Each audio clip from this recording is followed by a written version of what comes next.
સાહેબ સિંગલ એક પક્ષી સાંભળીને વહી આવ્યા સાહેબ રજૂઆત. તો આવે તો જ્યાં ગામનો જે પ્રથમ છૂટાયેલો વ્યક્તિ હોય એને સાંભળવો જોઈએ. અમારે પંચાયત બોડીના સભ્યો હોય એને બોલાવવા પડે.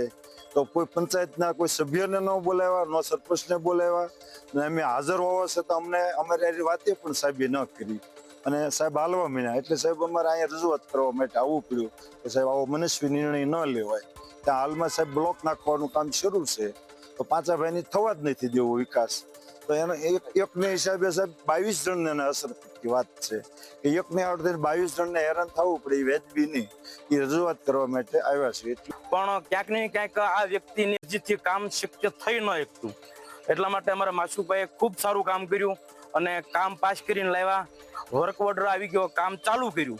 તો આ માણસે અરજી કરી અને અમારું કામ અટકાવી દીધું છે. તો હવે આવનારા સમયમાં અમારે ખૂબ તકલીફ પડશે. તો હું અધિકારીશ્રીઓને મારી સાથે બધા ગામના લોકો આવ્યા છે, અમારા વિસ્તારના, કોળીપા વિસ્તારના.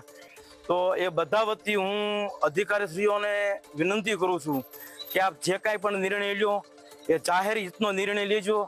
એક વ્યક્તિના જે કાંઈ વિચારો છે, એના ત્યાં મગજની અંદર જે કાંઈ વિચારો છે એનો નિર્ણય ન લે.